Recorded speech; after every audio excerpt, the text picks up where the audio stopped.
Hi students कैसे हो आप लोग।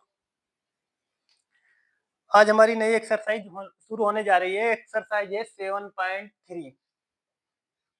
7.3 है, ट्राइंगल ही चल रहा है। इसमें सबसे पहला क्वेश्चन है, question number 1। Triangle A B C and triangle D B C are two isosceles triangles on the same base B C. ठीक है, इस फिगर इसमें क्या कहा गया क्वेश्चन में, दो ट्राइंगल है A B C and D B C, A B C और डी बी सी। ठीक है, फिगर में देख सकते हैं आप। And vertices A and D are on the same side of B C. चलिए see figure. If A D is extended to intersect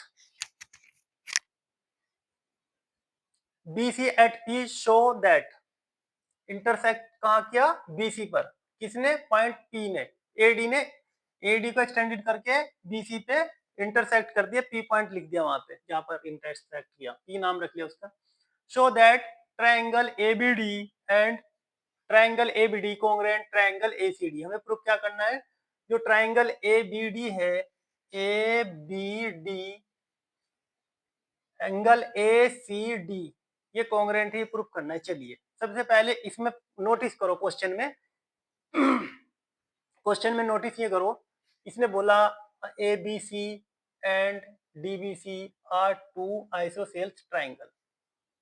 तो ए बी सी और डी बी सी दोनों ही ये क्या है? आइसोसेल्स ट्राइंगल है। और आइसोसेल्स ट्राइंगल का मीनिंग होता है कि उस ट्राइंगल की दो लाइन इक्वल होगी। ठीक है, चलिए तो एक ये लाइन और एक ये लाइन इक्वल हो गई, और एक ये लाइन इसकी ये लाइन इक्वल हो गई आपस में। ठीक है,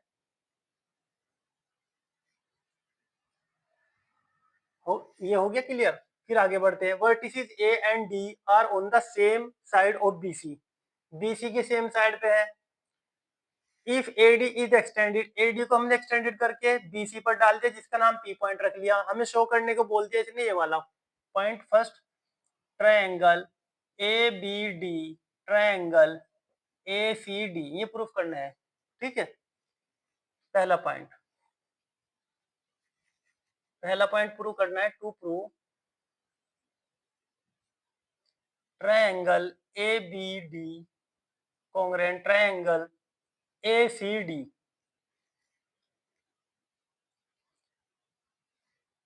चलिए कर देते हैं प्रूफ। चेक करो इसमें आपको क्या क्या दिखाई दे रहा है। ट्राइंगल ए बी डी में और ए सी डी में क्या दिख रहा है? Same. Triangle A B D में मुझे ए बी लाइन किसकी इक्वल दिख रही है? ए सी के कॉन्ग्रुएंट है ना, वो है ना आइसोसेल ट्राइंगल की। दो ए बी और ए सी लाइन इक्वल है। चलिए A C, A B equal to A C, क्या लिखोगे? Triangle A B C is a आइसोस्केल। ठीक है, आइसोसेल्स ट्राइंगल। चलिए एक पॉइंट मिल गया। दूसरा पॉइंट देख लीजिए, D B equal to D C, ये भी सेम है। Triangle D B C is isosceles triangle. दो पॉइंट मिल गए। तीसरा पॉइंट, जो एडी है, ये लाइन एडी ये क्या है? कॉमन है हमारी। एडी इक्वल टू एडी क्या है? कॉमन। पॉइंट हमारा फर्स्ट क्लियर हो गया। So triangle A B D congruent triangle A C D, कौन सा रूल लगा? S S S. ठीक है, तीनों साइड इक्वल है तो ये कॉन्ग्रुएंट हो गया। पहला पॉइंट हमारा क्लियर हो गया। चलिए सेकंड पॉइंट में बोला है कि ट्राइंगल ए बी पी, जो ट्राइंगल हमारा ए बी पी है वो ट्राइंगल ए सी पी के कॉन्ग्रुएंट है। ए बी पी, ये वाला A B P A C P के कॉन्ग्रुएंट है, ये प्रूफ करना है। समझ गए? चलिए ये मैंने प्रूफ कर दिया। तो हम एक बात इसमें लिख सकते हैं क्या? क्या लिखे? चलिए बाद में ही लिखेंगे, पहले सेकंड पॉइंट करते हैं। सेकंड पॉइंट प्रूफ करेंगे और उसी में शामिल करेंगे कि क्या बात हम लिख सकते हैं।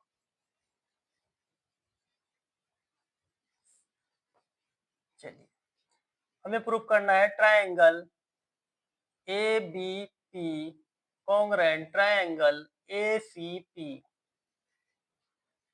बताओ मुझे, ये जो लाइन ए बी पी और ए सी पी में क्या दिखाई दे रहा है, आप बताओ मुझे।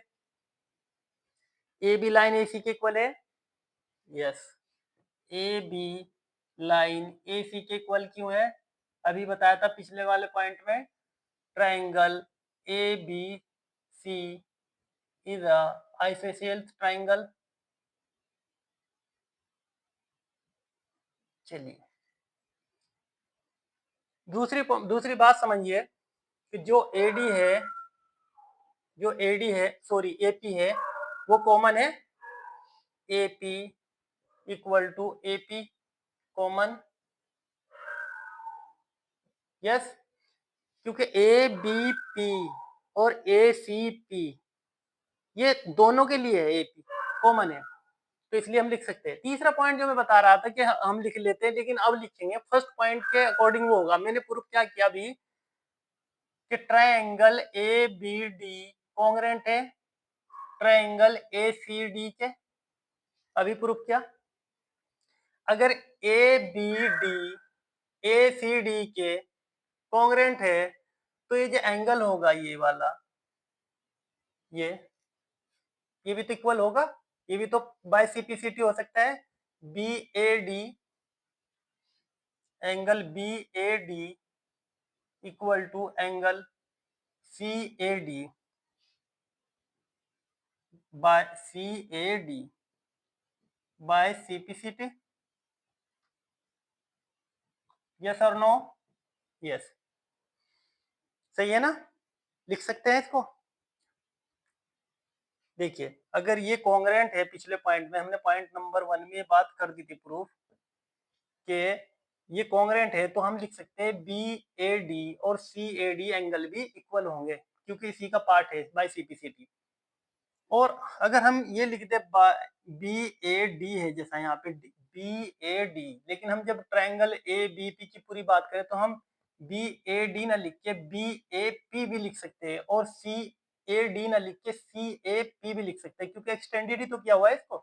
तो हम ये भी लिख सकते हैं B A P equal to C A P, सही है। तो अब हमें 3 पॉइंट मिल गए ट्रायंगल में, ट्रायंगल ए बी पी में और ट्रायंगल ए सी डी में। एक तो A B equal to A C के हो गया, दूसरा A P equal to A P common है, तीसरा मैंने यहाँ से निकाल दिया पॉइंट 1 का यूज करके, ठीक है। ये इक्वल टू ये triangle angle B A P equal to C A P, तो ये भी कॉन्ग्रुएंट होंगे। So triangle A B P congruent triangle A C P. इसमें क्या, दो तो साइड मिल गए हमें और एक एंगल मिल गया, side angle, prove that. 2 point हमारे क्लियर हो चुके हैं। वीडियो थोड़ी सी लंबी हो सकती है, हमारी क्लास ये थोड़ी लंबी चल सकती है, लेकिन कोई बात नहीं, क्वेश्चन का आंसर हमें समझ में आना चाहिए। सबसे मेन चीज होती है कि क्वेश्चन का जो आंसर है हमें समझ में आना चाहिए, बड़ी छोटी से कोई फर्क नहीं पड़ता।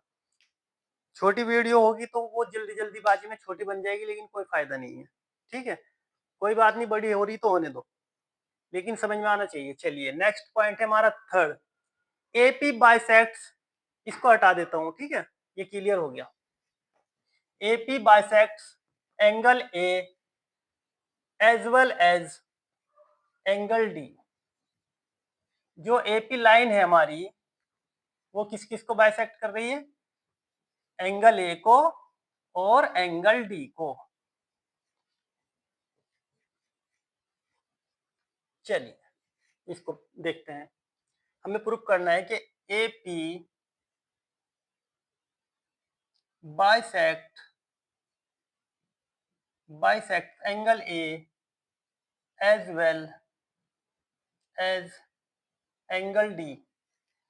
जो एपी लाइन है हमारी, वो एंगल ए को और डी को बाइसेक्ट करती है। बाइसेक्ट का मीनिंग है हाफ हाफ, इक्वल इक्वल। अभी देख भी लिया कि एंगल इसके इक्वल हुआ। कहां से हुआ था ये प्रूफ? पॉइंट 1 से हमने कहा था कि triangle A B D congruent triangle A C D के प्रूफ किया था ये। और इसमें अभी लिखा भी था मैंने पिछले पॉइंट में कि B A P equal to C A P, ये लिखा था। यानी कि B A P C A P के इक्वल है। सही है ना? ये पॉइंट फर्स्ट से क्लियर हुआ था हमारा पॉइंट 1 बाय सीपीसीटी करके। चलिए, अब ये तो पता चल गया कि एंगल एपी ने एंगल ए को बाइसेक्ट कर दिया, क्योंकि ये बीएपी इक्वल टू सीपी हो गया। अब हमें प्रूफ ये भी लगाना है कि डी को भी किया गया इसने। चलिए, अब दूसरी बात यहाँ पे आइए। जब हमने फर्स्ट पॉइंट क्लियर किया था तो ये एंगल इसके इक्वल था क्योंकि सीपीसीटी था, तो ये भी तो होगा इसके इक्वल, ये वाला बाय सीपीसीटी। तो हम लिख सकते हैं angle ADP ADP equal to angle ADC. यही सेम बात पॉइंट 1 के हिसाब से बाय सीपीसीटी, जो पॉइंट 1 में हमने प्रूफ किया था उसके बाय सीपीसीटी के थ्रू ये भी क्या है? इक्वल है। बहुत खास पॉइंट की बात चल रही है यहाँ पे। देखिए, ये लाइन हमारी स्ट्रेट लाइन है एपी, और ये एंगल इसने यहाँ पे बनाया और ये इसके इक्वल बन गया, यहाँ पे बनाया। तो अगर मैं ये इन दोनों का एंगल का जोड़, इसका इसका और इसका, इसका और इसका 180 होता है ना स्ट्रेट लाइन का। पेयर्स लाइन के जो एंगल का जोड़ होता है वो कितना होता है? 180 डिग्री। यानी कि हम लिख सकते हैं कि 180 में से अगर मैं ये एंगल घटा दूं तो ये बच जाएगा बी बी डी पी। चलिए, हम मैं ऐसा कर सकता हूँ 180 minus angle A D P, और ये भी ऐसे लिख सकता हूँ 180 डिग्री है sorry, minus angle A D C. ठीक है, ए D C.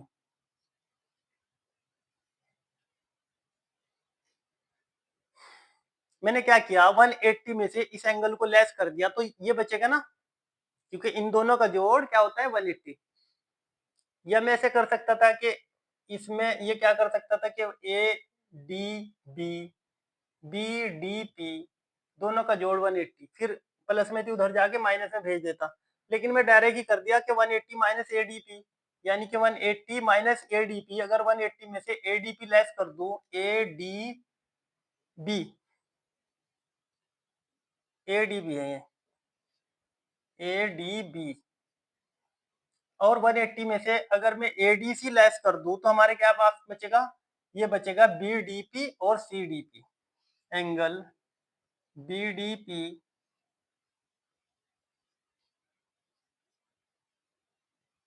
Equal to angle CDP. देखिए, फिर समझ लीजिए, जरा सी हल्की सी बात है इसमें, कोई बड़ी वो नहीं है। हम 180 में से अगर इस वाले एंगल को इसको लेस कर दो, किसको? ए डी बी को, तो हमारा बी डी पी ही तो बचेगा। इसी तरीके से अगर हम 180 में से ए डी सी को लेस कर दे तो क्या बचेगा? C D P. यही मैंने लिख दिया,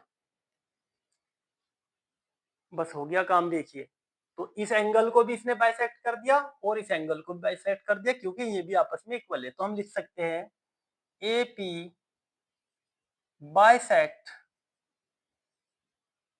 angle A and sorry as well as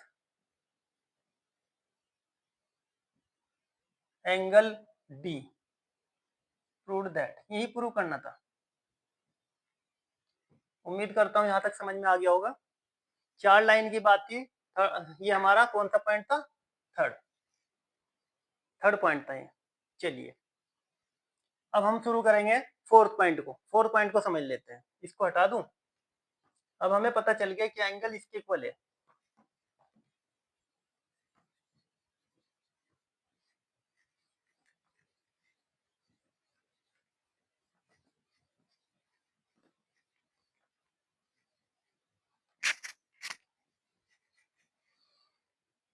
AP is the perpendicular, AP क्या है, परपेंडिकुलर है और बाइसेक्टर ऑफ BC, दो बात कही गई इसमें, AP परपेंडिकुलर है और बाइसेक्टर ऑफ BC पे है, दो अलग अलग बातें। चलिए अगर मैं बात कहूं पहले इसकी बात कर लेता हूं, बाइसेक्टर AP जो है ना बाइसेक्टर है ऑफ BC के, BC को बाइसेक्ट कर दिया, कैसे कर दिया इसने, मैंने यहाँ पे थर्ड पॉइंट जो प्रूफ किया था, थर्ड पॉइंट मैंने कहा था, ये फोर्थ पॉइंट चल रहा है हमारा, फोर्थ पॉइंट हमें प्रूफ करना है, AP is the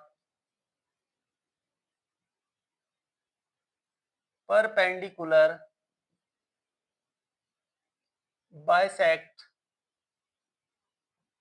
bisector sorry of BC, ये प्रूफ करना है हमें। अब हमें देखना है, हमने जो सेकंड पॉइंट था उसमें ही करा था, सेकंड पॉइंट में क्या किया था, ट्रायंगल ABP, इसमें देखिए ABP कॉन्ग्रुएंट ट्रायंगल ACP किया था ना, ABP ACP का कॉन्ग्रुएंट है, जब कॉन्ग्रुएंट है तो ये जो AB है ये वाली, ये सॉरी BP है और CP है या PC है, BP CP भी इक्वल होगी क्या, BP equal to CP by CPCT,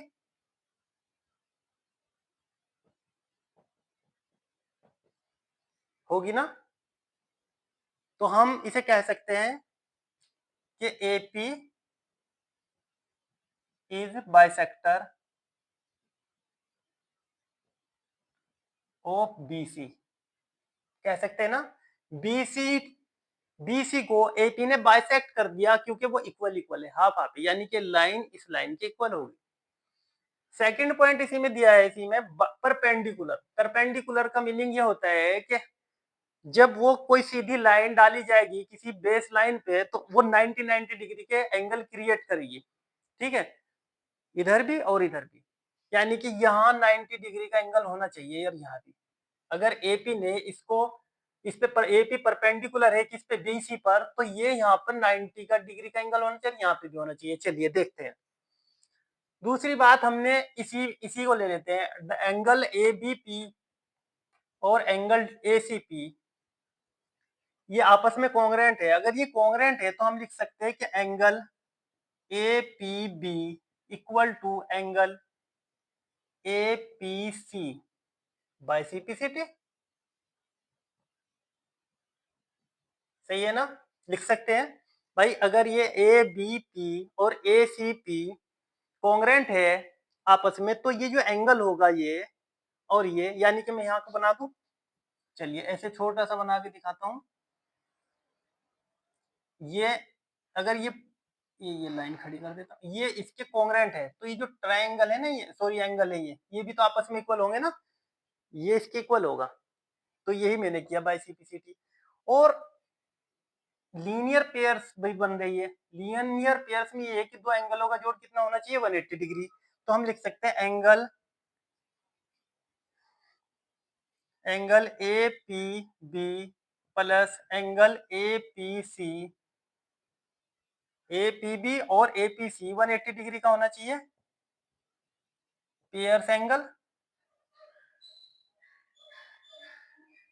चलिए APB और APC आपस में इक्वल है, तो मैं क्या करूंगा, APB